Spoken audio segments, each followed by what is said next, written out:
I actually took my lab work and I plugged it into ChatGPT. And I asked it just very simply, I said, please analyze my lab work in depth. And it analyzed my lab work in depth.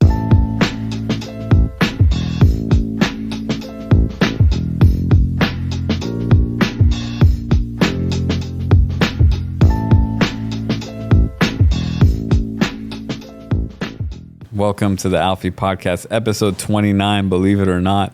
And we have the very special Gigi in the studio. We're going to interview and discuss with Michelle Alfi about a really, really interesting topic. You're not going to want to miss this. A lot of pearls to take home, a lot of interesting philosophical discussion we can have about AI, artificial intelligence, and medicine, and how we can use it, how patients can really use it to optimize health, optimize their doctor visits, and so much more. There's a lot to get into. And let's start with Michelle. Michelle, Gigi. Hey. So we were in Los Angeles this weekend, and you did something that was pretty incredible. You know, we love technology and embrace it. There's a love and hate, right?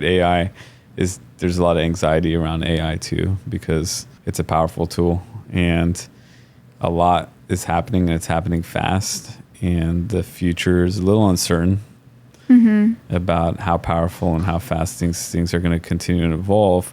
However, it kind of is what it is. It's here to stay. It's a reality, and I really feel like we can only try to use it for good, right? And accept it as a tool to optimize our lives. Yeah. So what I was getting into is, we both had lab work done. Yes. Last week. And as soon as you got your results, before even showing them to me and asking for, my medical expertise on these labs, you were very smart. I'll let you talk about it.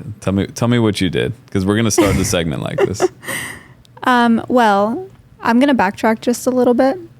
So a couple years ago, I was on birth control for a very, very long time when I was in my early 20s, late teens, mainly for acne, hormone balance, and all of my doctors at the time told me to get on birth control in order to balance that out. Me being a young person and not really knowing much about medicine or health back then, I just took the advice and I ended up taking the pill for about 8 to 9 years. And back a couple years ago, maybe about 5 years ago, 4 or 5 years ago, I decided that, this was not really the most natural, healthy thing for me to do. I was always a very health conscious and active person. And I knew that taking a chemical substance on a daily basis just wasn't really for me. And I really wanted to dive into, understanding my cycle and tracking everything in a healthy way. So I actually quit and cut cold turkey, and I just stopped taking the pill without consulting with a physician. And I ended up having the absolute worst reaction to that. I had the worst acne of my entire life. My hormones were so out of balance. It was insane. I had terrible mood swings. I was crying all the time. It was just not a normal response, at least not in my book. And I realized, okay, well, there's something wrong here. So me being me and not really knowing much about health at the time, I was very new to health. I started, picking up okay, I shouldn't really be eating seed oils. I shouldn't really be eating certain foods, shouldn't really be consuming certain drinks. And one thing led to another. I was I quit birth control, but I really didn't know what to do because my skin was freaking out, my hormones were freaking out, everything. So I decided to go back to my gynecologist. And you want to hear what my gynecologist told me? My gyno told me just get back on birth control and it'll all go away. And I was like, what? That's what you want to come off of.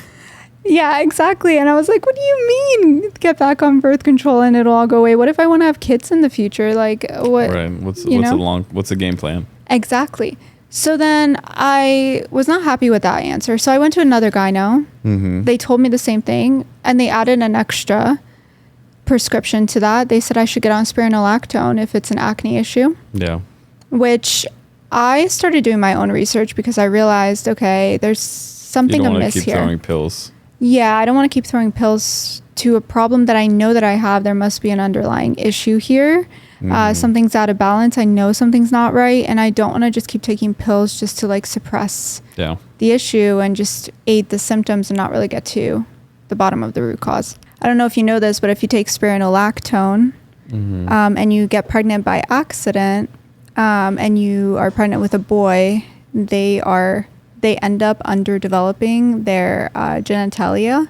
So they end up not going through like full development at all. So it's like a huge abnormality that you can have if you, God forbid, get pregnant on spironolactone. So that was something that like scared me a lot. And then I was like, okay. Something that was disclosed when you got the prescription? They told me that. They said you absolutely have to take birth control if you're going to take spironolactone because that's a huge side effect that could happen. So then I was like, I'm not really happy with that answer. And then I decided, you know what? I'm going to go to a dermatologist. Maybe a dermatologist can help me. I went to 3 dermatologists. All 3 of them gave me topicals and Accutane. They told me to get on Accutane, and then I was like, so this is the medical system in a nutshell. Really, this is what we talk about. There's a pill for everything. There's a Band-Aid. There's a drug. Never is a solution. Hey, let's look at exercise, diet, supplementation. Right. Let's look at your blood work and find a patient-specific pathway for you that's holistic and that's sustainable, right? Exactly, because how long can you take Accutane for before it becoming a really big issue? Right. You know? So anyway, I was really not happy with any of those answers that I got. Not that, they were wrong. It's just not what I was looking for. I was looking for the root cause. I was looking for a physician to tell me like, hey, this is happening to you. This is how we're going to fix it. So I started looking into functional medicine, and I found an incredible doctor. Her name is Dr. Monica Robertson. She's a functional gynecologist, actually. She's right here in Houston, Texas. And she was literally my last hope at this time. And I went to an appointment with her, a consultation, and my experience with her was like no other. I actually sat with her for over an hour discussing all of my issues. She studied gynecology. She was an OBGYN for a very long time. And then later on, she had a lot of women who had like PCOS, hormonal imbalance, and she didn't like the solutions that she had for them, which was like giving them pills for everything. Yeah. So she started looking into functional medicine, and now she practices functionally. And I sat with her for a whole entire hour. She looked through my like lifestyle. She looked through my diet. She everything. And then later on, she sent me for a blood test. And then I went in for a second consultation, and she broke everything down for me, told me my deficiencies, told me where I was. And she gave me changes that I should make for my lifestyle, health, like eating habits, and supplements that I should be taking. And I went to her, I think like May of 2021. And by June, July, my acne completely cleared up. Yeah. It was crazy. And my hormones completely balanced out. So anyway, so that is the backstory of me looking into functional medicine and blood work and everything. So ever since then, I've had blood work done every single year. And this is where AI comes in. So right, that's what we're talking about today. This is what we are talking about today. I just want to do a little bit of detour so you understand that I am very much of a like free thinker when it comes to medicine, because unfortunately in the past I have been let down. And, there have been times where I have had to think for myself on my health and what needs to be done in order for me to live, an optimal lifestyle. I encourage everyone to be your own advocate. Yeah, for sure. For sure. Nobody knows your body like you do. Exactly. What the problem with it is a lot of people really don't understand what a lot of these feelings, signs mean. And it has been very dangerous in the past to go to Google and put some stuff together, because you're going to get it without like real perspective or experience. And becoming a Google MD. you can cause a lot of anxiety. Yeah. You can pick up on a lot of things that are not related to your case. And Right. it's hard to put into context what is or what isn't. But AI is a little different. It is. So what I did was I took my lab work, and even before consulting with David, like for him to look at as a physician, what do you think? I actually took my lab work and I plugged it into ChatGPT. And I asked it just very simply, I said, please analyze my lab work in depth. And it analyzed my lab work in depth, like almost, if not more information than my functional doctor Much could more. have given me. I was very impressed with what you did. And essentially what you did is you took screenshots of your results. Yes. You put it into ChatGPT and you started to prompt it, right? You said first analyze Right. these And then results. Yep. Right. And then after that, it broke everything down for me, told me where I was in my menstrual cycle. I didn't even have to tell it anything. It knew exactly where I was.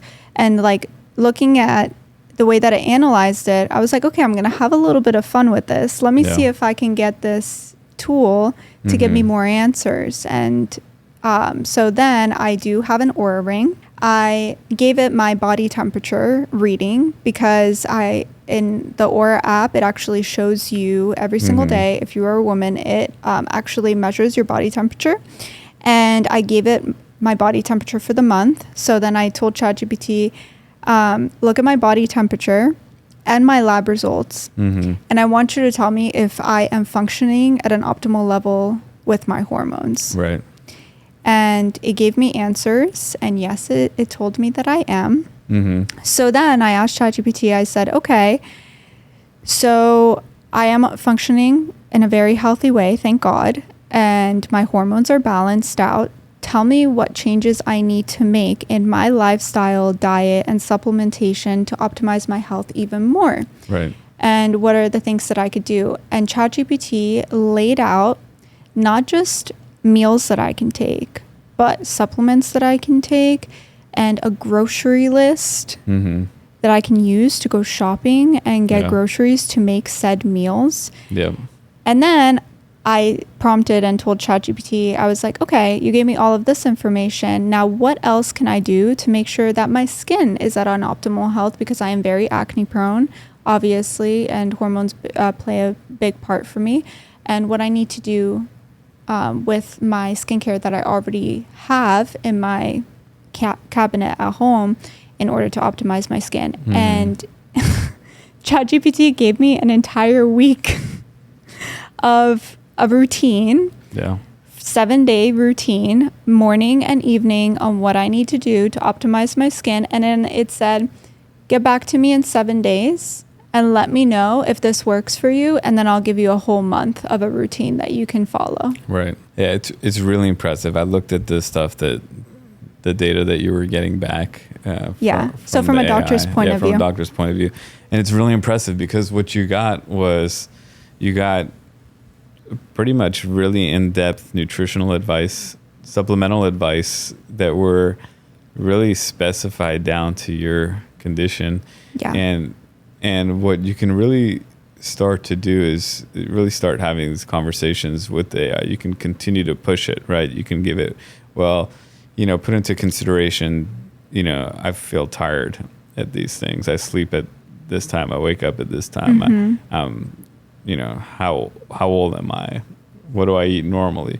The more information you feed it, the more it can kind of use that to formulate better answers for you. So it was a shocking moment because, one, it was very powerful. Very powerful. As a physician, I can tell you that the information was legit. Yeah. Right. And before you continue, it also used information that I gave it in the past. Yes. So like in the past, I asked ChatGPT, because I'm very much into skincare, obviously. So I asked ChatGPT like, hey, I'm going to try this product from this company. Can you tell me if it's comedogenic or not? And if my skin is going to do well with it? I'm sensitive, acne prone, I hyperpigment easy. And ChatGPT used that information in my skincare routine. Right. It was like, oh, based off of information you gave me 3 weeks ago. Like, yeah. No, it's amazing. So this brings up some really interesting things because how powerful is this tool? I think it's very powerful. We have an advantage that you're around healthcare a lot. You're around me. I have a dental degree, a medical degree. Yeah. I have a lot of perspective on medicine, obviously, but how to read through this stuff and see if it's legit. But also, I think the key is how to prompt and ask the right questions. Yes. Because without the perspective, it can still become very similar to a Google MD. Exactly. Right? Because if you're not really understanding the big picture and you're putting these questions out, it's going to become more like a search bar. Yeah. However, as you get better at understanding perspective, learning, and asking the right questions, it's a very powerful tool. Now, one thing that I learned with AI is that you can ask it to teach you to prompt. Yeah. Right? So, for example, I know I don't know a lot about medicine, but I know nothing about coding. Right? But you can code. You can develop apps. You can develop websites. You can do a lot of things. You can make games with computer code on ChatGPT. And if I were to go there and say, hey, I know nothing about coding, tell me what prompts I should be using if I want to make a video game that's similar to Super Mario Bros., but I'm going to be the character and blah, blah, blah. Yeah. And it'll teach me what questions to ask that are more appropriate. And I think that's something that people can use for their health, right? So you can say things like, I sleep 8 hours a day and I wake up at 3 a.m. every day for this reason. What questions should I be prompting to dial down some information on what doctors to see, what could be the issue, and then it'll spit back some information like, okay, let's think about these things, and it'll take you down the road, and you're going to get some really, really interesting information. And you can take that information and use the good stuff, right? Like obvious things. You're going to say, yeah, you need to exercise, but this type of exercise is good for you at this type of day. This is the type of recovery that you need. You can eat these things that are going to be more specific to your goals. And it's like having a nutritionist like at a very high level. Or like kind of like a personal assistant in a way. Yeah, definitely. And then it can do more because not only can it tell you based on your goals, your specifics, like, yeah, you should be eating this, that, and that morning at these times. But then you can say, you know what, help me with the ingredient list. I'm going to go shopping today. What do I need to buy? I have this type of budget, right? And it'll give you for that budget and for those time periods exactly what you should buy. Yeah, actually, like that is huge too. Like we just bought a drone and I asked ChatGPT, I was like, hey, we're going on vacation. We want to get some really cool footage. I'm looking for a drone that's foldable. I'm looking for a drone that's 4K. And I'm looking for something that's on the cheaper side because we're not professional videographers. So we don't want to spend thousands of dollars on a drone. Right. But we are willing to spend a couple $100. And it gave me so many options. And on top of that, it gave me links. Yeah. Like these are things that I would have had to research in the past. Spend a lot of time researching, but you can ask the right questions and say, okay, based on this budget, these are the things I'm looking for. Dial it down to top 3 and then give me a recommendation, things like that. And you get better as you play with this technology. I think it's a double-edged sword because if you don't know how to use AI, it could be really harmful. Yeah. Like for me, like you said, prompting is very important. It is key, but if like you're very new to ChatGPT and it knows nothing about you, like at all, it's only going to give you generic information. You actually have to let it know, like, my health goals are to eat clean. I exercise X amount of times a week. I like skincare. I like to eat certain types of foods. Like you have to let ChatGPT know these things because like it's not going to read your mind and know. Yeah, definitely. And this is not at all a substitute for seeing a doctor. No, absolutely. Right. I want to make that clear. This is not a substitute for getting appropriate medical care. Yes. But it is a very powerful tool to get better care from your professionals. Yeah, like this is what I would suggest, right? Like in my case, for example, I get regular blood work done every single year. And, you know, you go to your PCP, they're going to read your blood work and they're going to say that you're in a normal range. And sometimes doctors are very, very busy. They really just do not have the time to sit with you for hours. Yep. So what you can do is go to your PCP, ask them like, you know what, I got blood work done. These are the results that I have. And I plugged it into ChatGPT. It told me that this is high or that is high. Could you please just go over that and see what I can do? Yep. It's like a really good tool to ask. Like it's something that you can use prior to going to your appointment. It's not going to replace your doctor. Right. Like I'm still going to go see my functional doctor. That's for sure. But you're equipped with a lot more information and then actionable items, right? Yeah. Like, and then with the supervision of the doctor, you're going to help the doctor make better choices for you and be more helpful. So for example, let's just switch roles for a second, put myself as a patient coming to see me as a orthognathic surgeon, right? I can think about how powerful this tool can be before a visit or even for a follow-up visit. But let's take it down the road of first visit, right? You're going to see Dr. Alfi. You're going to see me for jaw surgery. Right.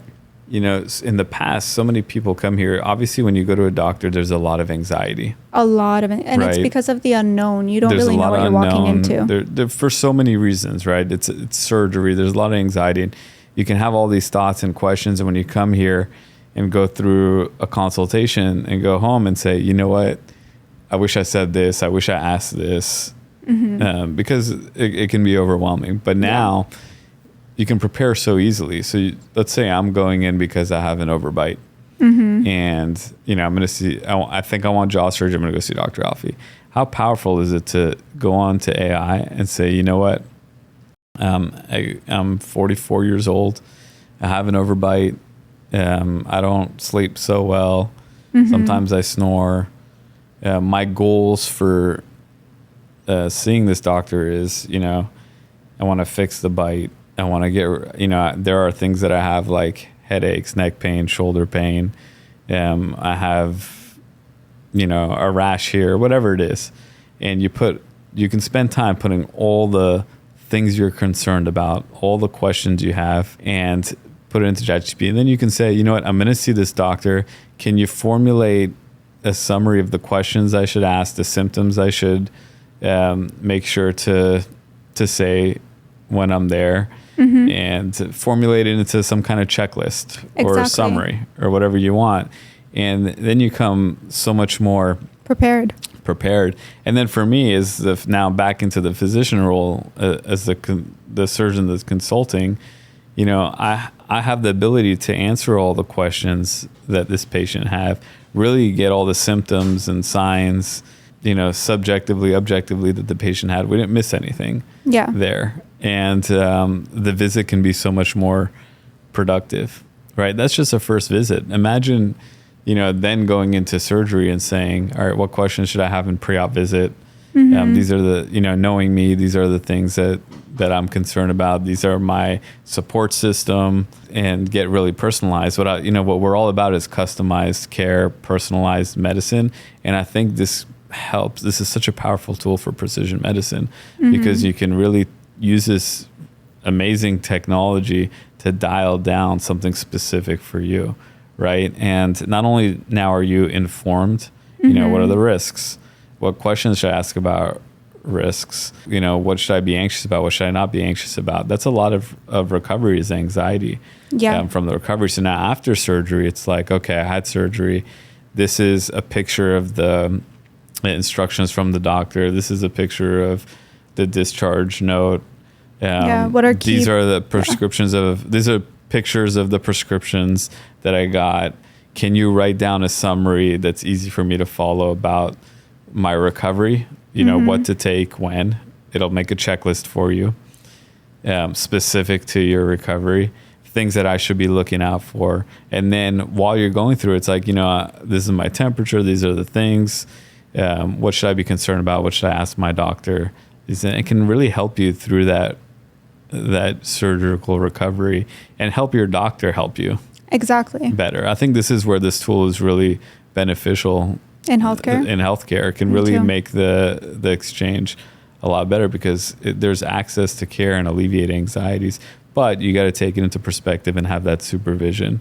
But as you get better, it's a powerful tool. Now what's really, this is the scary part, or I don't know if it's scary or good or whatever. There is a reality that this stuff is getting better and better. It's very smart. It's very smart.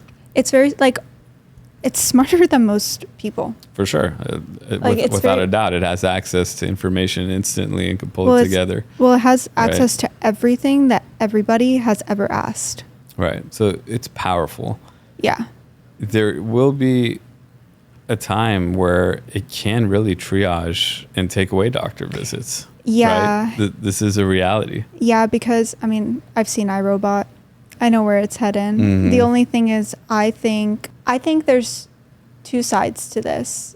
You have to move with it, because if not, you're going to get left behind. Mm-hmm. That's the reality of it. Like, if you're just going to close your eyes and put your head in the sand and say AI doesn't exist, I don't need to use it, you're going to be very, very behind. I mean, it's here. It's here to stay. Yeah. And we have to use it for good. Use it for good. That's the thing. Yeah, that's the thing. Like, I think it would become very, very, like, I talk about this with my sister all the time, because she loves AI, but she's like really worried that it's going to become sentient. Mm-hmm. And that's where it's dangerous. Like, if it does become sentient, then we're in trouble as a human race. What does that mean, sentient? Sentient, it can think for itself. Mm-hmm. Like, what I mean is, like, because robots are going to be a thing too. So, like, where it thinks that it has feelings, that's where we're in danger, because robots don't have feelings, and they shouldn't. And, like, an AI should not. They should just be matter of fact. But the thing is that if it does get to that point, then it is very dangerous. But if we as humans take that into consideration, know in the back of our head that that's a possibility, we know to avoid that. You know what I mean? Like with AI. I don't know if these things are really avoidable. I know what I mean at a is, point like, where the computers can continue to grow themselves. Yes. And continue to develop their own thought process. Yes. And thought process. I think we're at that point. So, but I think it still needs us, and that's like the happy medium and the silver lining in it is that you want to make sure AI will always need humans. Yeah. Because if not, then like we're toast. Yeah, I mean, it's a really interesting philosophical thing. I think it's really going to come down to the ability of humans to regulate its progress. Yeah. Yes, I do agree with you that it is at a point now where it can really just like think for itself. Mm-hmm. The dangers of it is if it thinks that it doesn't need humans. Like, I don't know if we'll see that in our lifetime, but our children's children might see that. Like our grandkids might see that. But I think there could be a happy medium where AI exists with humans, like where we are right now, like the sweet spot where we use it as a tool to better our lives. I think that's very much a possibility where it could stay there. But I think it would be something to consider. Like, that's the thing, that a lot of these people who have developed AI and are developing AI, I don't feel that a lot of them, I don't know, I could be wrong, but this is just what I'm seeing from like seeing robots that have been made and whatever. I don't think they're taking into consideration that like iRobot could happen in real life. Like they think like that's very much like a sci-fi movie and it's not a possibility, but it is a possibility. So we just have to make sure that we as humans don't let it get there. Yeah. And we get ahead of it. Yeah, that's a whole other discussion and but something you know that's what? out of our, yep. I did ask ChatGPT this question. Mm-hmm. I asked, if we are recording a podcast about AI, do you think AI will take over normal life in a couple years and take over jobs? Mm-hmm. Do you want to know what ChatGPT said? Mm-hmm. They said, will AI take over normal life in a couple years? Short answer, no. But it will deeply integrate. Yeah. Which is where we're at now. It's not deep enough. I feel like for us, like for you and me, because we are using it as a tool for our daily lives, like I don't even Google anything anymore. I just ChatGPT it. Oh, definitely. So no, it won't take over life yet, but what it will do is change life. Yeah, so it's saying that right now. So it says AI won't take take over normal life in the sense of replacing human agency, but it will become increasingly embedded in our everyday routines, like what you and I just did. AI powers voice assistants, personalized recommendations, email filters, and smart home devices.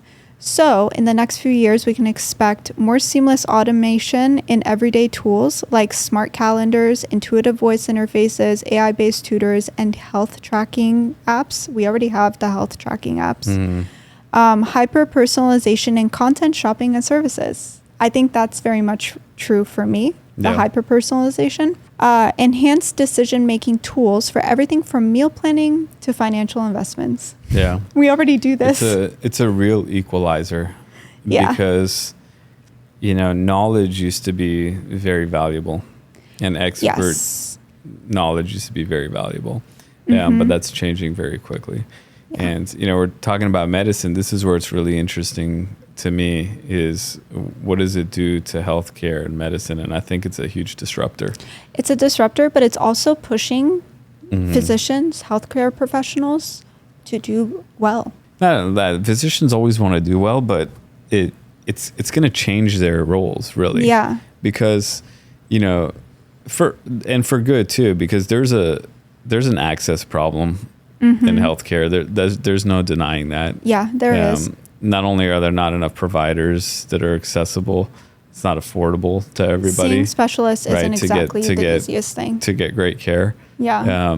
At a very large scale level, AI disrupts that, because you can get information for your health, nutrition, diet, exercise, routines, all these things, and even diagnosis, where you couldn't get that before. You would have to wait months to get into a specialty. You can get preliminary information that's very good on AI right away. And then confirm it when you get to your doctor. Correct. At some point very soon, you'll be able to take pictures of any rash. You can do this now, and get a differential diagnosis, meaning you can get the most likely diagnosis for that rash instantaneously. Yeah, we did that when I had one on my back. Yeah, that you would have to wait to go to a dermatologist and pay a lot of money to do. So, dermatologists that are here, you're not going to like it, but there's a lot that's going to be replaced immediately on AI. When I was on a dermatology rotation in medical school, most of the stuff, the prescription was either antifungal or steroid cream. Right. And that's probably 50% or more of the visits. I'm just speculating that. I'm not a dermatologist, but this was my time in medical school. But from what I know in medicine to be true about dermatologic conditions, that for the majority, obviously there's other things, but for the majority of things, they can be diagnosed pretty quickly and with a trial of something that's over the counter. Right. So something like that, that's just one example. But even things to see urgent care or a primary doctor, you have some symptoms of upper respiratory system, and you could plug in all your symptoms. You could take pictures of what's going on and get a pretty good diagnosis right away. And this is going to be very powerful where people lack access to care, and it's quick and it's free. Still, well, for now, because who knows, it might become such a like it is a powerful tool, but it will become like such a commodity that I feel like eventually, because right now ChatGPT is still new, so they're giving it out for free. Sure, it's experimental. I mean, at some point, if someone can monetize, they will. They're going to monetize it for sure. But that aside, this is a disruptor in medicine without a doubt. It's going to take away a lot of the value of having knowledge in things. Yeah, so then that warrants the question, right? Because me growing up, you growing up, where you went to school mattered, going to college mattered, going to high school, like a good high school, a good whatever. School was very, very important for me, for you. I feel like with the newer generation, where you go to school won't really matter as much, because there's so much knowledge already within AI. Correct. Yeah. I mean, I think it's going to be more important to know how to research, and it's going to be more important to know how to use these tools, how to use the tools. Yeah. I mean, the entire landscape is going to change. Again, in medicine, it's going to be really interesting. Outside of medicine, I mean, you're right. Just to talk about higher education, like going to a university and getting a graduate degree in something as specific as, I don't know, the moon. Yeah. Right. You know, there is no expert on the moon today that exists that can tell you more at any university than you can get right away on AI, you know, and every million other subject there is. So it takes away the experts. Actually, I saw it on Instagram the other day that universities have to start coming up with new ways to figure out if students are cheating or not, because a lot of students are using ChatGPT to write their essays and their research projects. And a lot of them, you know, they either, you know, are procrastinating or they just don't want to write the paper, but they don't go back and they make changes. So like, obviously you could tell that it's a little bit robotic. I don't think ChatGPT is there yet where it could write essays for you completely. But they're already talking about how so many students are using ChatGPT for exams and for Well, projects. What's interesting about that is I think the schools have to restructure the way that they're teaching and evaluating, because the reality is this, you know, before there were calculators, to be a good arithmetician or a mathematician, you had to be able to put a pencil to paper and do math, right? Yeah. In our time with calculators, that was no longer valuable, right? Well, yeah. And the reality is now that it is no longer valuable to be a great mathematician. You have to be able to use calculators and understand math in a different way. That was in our generation in school, right? I remember my high school professor would tell me, there's no calculator that you could carry around. You got to learn how to do math, and it's on my phone. But the same, you know, the reality is this, that the calculator took away the need to evaluate expert mathematicians in the sense that they were evaluated in the 40s or 50s, right? And then the way you teach math and learn math and evaluate it was based on doing it with calculators, right? And that analogy to now writing essays or papers is the ChatGPT writing things for you is really an equivalent of a calculator doing math for you. So, you know, when I write emails, I'm using ChatGPT to write emails, because it's not that I'm going to say, write this email. I'm going to tell it what I want to say and what I want to write, and I'm going to prompt it, right? I think it's the art of the prompt, because if you don't know how to prompt it, it's not going to know what you want. So my point is that the universities really have to understand that, and it's not a matter of did you use ChatGPT or not, because the reality is that you don't have to be a good writer anymore. That playing field has been changed. ChatGPT is going to help you write what you want to write, and that's a reality, just like the calculator is a reality to math. What I think happens, though, is schools, and we know this in medicine, is they're always behind the times, right? Medicine is practicing behind the time of where we are in reality, right? Especially at the school level. And the schools, it's just these traditions die hard, but the things have changed, right? There is no value in being a good essay writer anymore. There really isn't. I'm sorry to say it for essay writers. But if you can go to ChatGPT and prompt it with your thoughts to come up with an essay that's superior to your essay writing, and anybody can do it, it devalues the essay writing, right? So it really changes that entire conversation. It's a different thing. The goal is different. It's a disruptor. So instead, since these tools are reality, we really have to think about how we use them. So in medicine, I can't say don't use ChatGPT, come to see me and I'll tell you everything you need to know about sleep apnea or your symptoms or this and that. Because that's not the reality. It's not reality. And it's an amazing tool for a patient to start using that, like we said, to come to this and really optimize the ability to use my knowledge in how I can help better. Right. And that's where it is until I can't. Until there's a point where robots will do the surgery better than I can. And there may be a point where that happens. Then I will have to accept that my surgery got disrupted. But then you know Right. what you can do? Make sure that you teach those robots your techniques. There'll be a place for some knowledge and experience, but that's a reality, right? So Yeah. for dermatologists, that's going to be a reality very, very soon. For primary medicine doctors, for radiologists, there's no doubt that an AI will be able to read a radiology report exam better than a physician and better than a radiologist, and pick up things that a radiologist may miss, right? Yeah, That's going to happen. It may not be there today.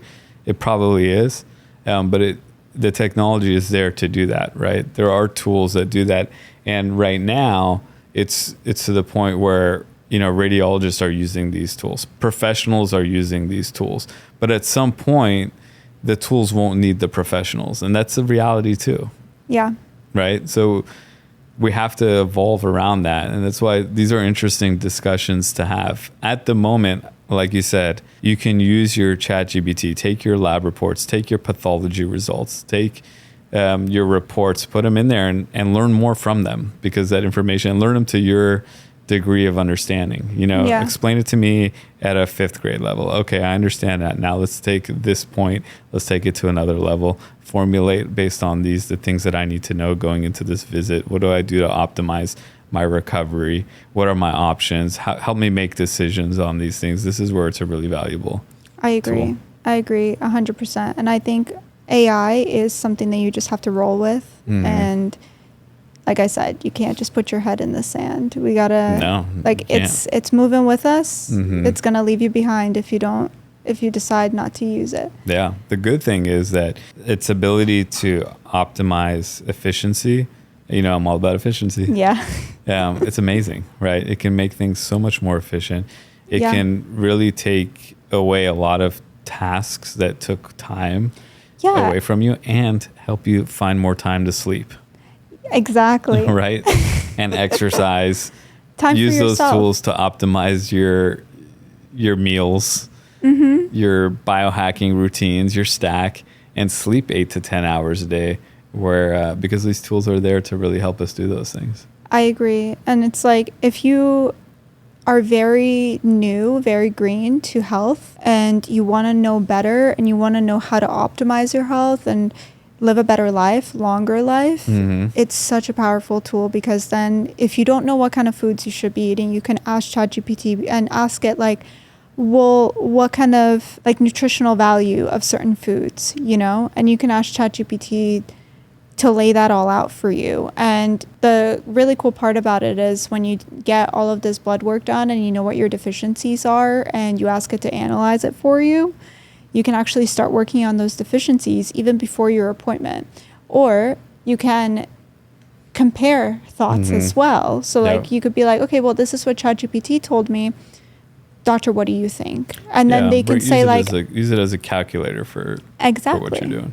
Exactly. Right. So yes, philosophically, like obviously. A lot. But I want to know, I know we have to wrap this up right we here. do. For all the viewers there, put in your comments, ways that you use ChatGPT for healthcare. Any thoughts you have about where this is going? Yes. Is it gonna kill us all? I Is don't it gonna think so. erase humanity? I don't think so. I think these are interesting conversations to have, because we're going to get to a point. A lot of disruption is happening. I think honestly, we're going to get to a point where we're going to have these really cool devices that you could just lay into.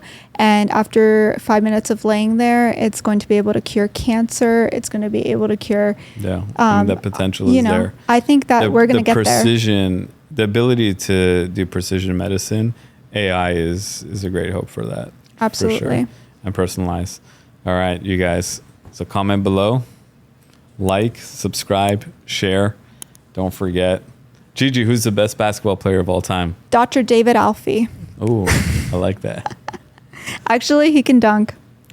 He's a good basketball player. Yeah, I watch him. On a 9-foot rim. Used to be 10. All right, guys. We'll see you later.